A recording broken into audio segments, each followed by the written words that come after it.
Enterprises Minister Pravin Gordhan has promised to implement some radical changes at Eskom. He says plans are in place to ensure that the lights stay on for the next 5 months. Well, Gordhan says if South Africa experiences load shedding, it will not go beyond stage 1. Well, my colleague Aviwe Mtila was at the Power Utilities briefing yesterday. He'll give us an update. And also with us, energy expert Tshepo Khedima. Gentlemen, good morning, and thanks for your time this morning. Let's start with you, Aviwe. You were there yesterday. Now, for those who might have missed what the winter plan is, give us a quick reminder or an update on what Pravin Gordhan said was Eskom's plan for winter.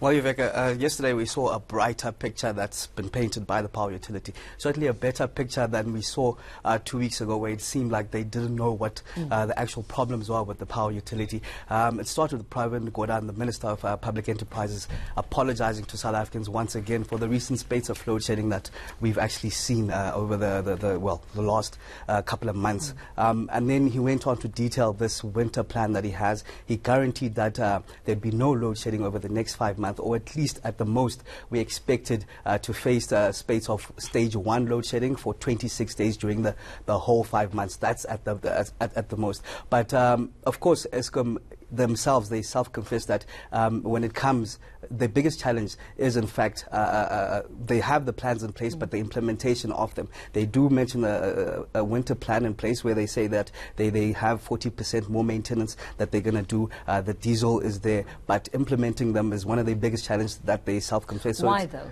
Why can't they implement? Did they explain? Well, they weren't clear on why the implementation is there, but they did highlight it as the biggest factor and the biggest risk to the power utility is the ability to implement all the plans. And I guess it's a South African issue as a whole, where we have all these big plans, we have the plans in place, but it's the implementation that's the issue. Tshepo, what do you see as the possible blockages or challenges to implementing this plan? I mean, we've been hearing for the longest time about staff morale at Eskom. Could it be that? Could it be that we just don't have the skills? What do you think is stopping them from implementing these plans? Well, everything rises and falls on leadership. And right now, as things stand at Eskom, there is no leadership whatsoever. Who actually is in charge, we don't know.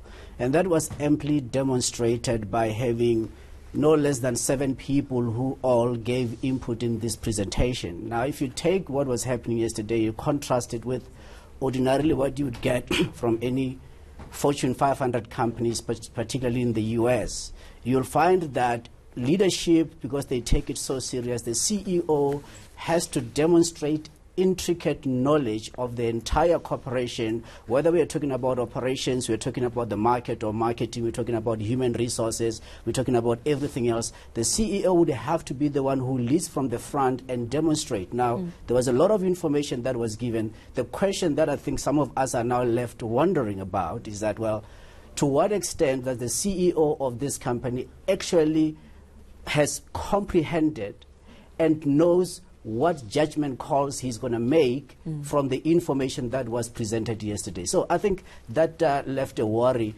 in many of us. And on the other hand, if you can now look back into the energy-intensive users, any one of them, the question that must be asked, which board of any one of those companies will now take a decision to invest, or that they will say that they've got certainty of continued operations because they cannot rely on supply of energy or electricity from Eskom. And they very much confessed that yesterday themselves by saying that they in fact are looking to negotiate to buy back over 500 megawatts of energy. Now that in turn means that it's a direct revenue loss to Eskom, which it has pressed. It needs to generate positive cash flows to be able to meet the demand specifically on the mountain of debt that it has. And now at the very same time, we are told that the sales are going to be declining even further, therefore generating negative cash flows. So the situation is a lot more worrying and more serious. Yeah, I mean, Aviwe, you spoke to the CEO yesterday, if I'm not mistaken. I did see that interview. Does it seem like he understands what actually needs to be done and what the actual problems are?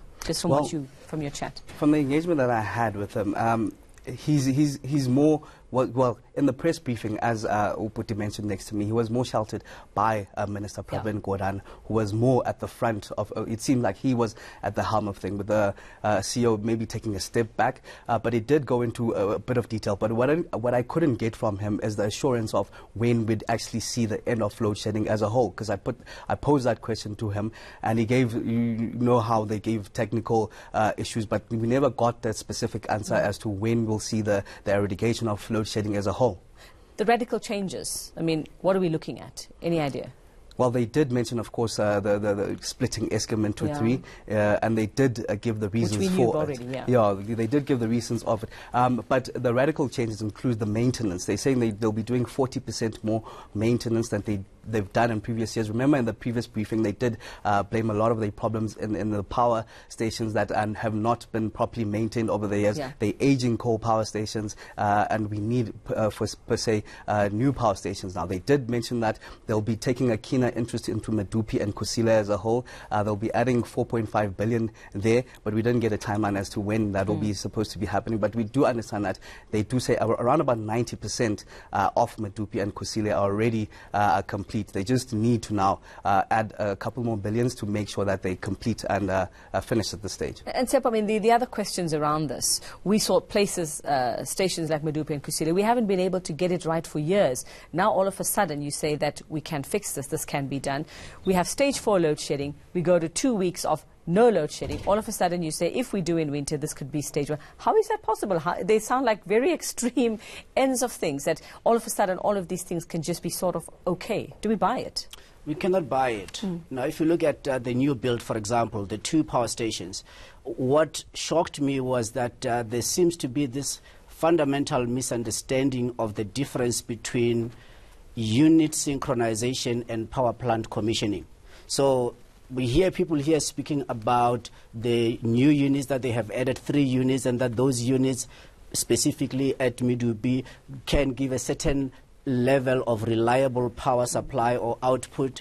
That is just downright, it doesn't make sense, because those units are still in synchronization. If anything, if we are lucky, we will only see these 2 power stations being fully commissioned in the year 2022, and upon power plant commissioning, that's when you can reliably say this is the level of energy or electricity I will derive from those power stations. And it should not surprise us, therefore, that they speak about continued and increased use of diesel on the OCGT, open cycle combined gas turbines. Now, that again, it tells you a very sad story, because currently they are spending in excess of 5.50 rand per kilowatt hour on producing that electricity from diesel, but the same kilowatt hour that they cannot sell more than the regulated figure of, I think now with the 9% increase, we are looking at just about under 1 rand. And you look at the independent power that they acquire, none of it ever gets delivered.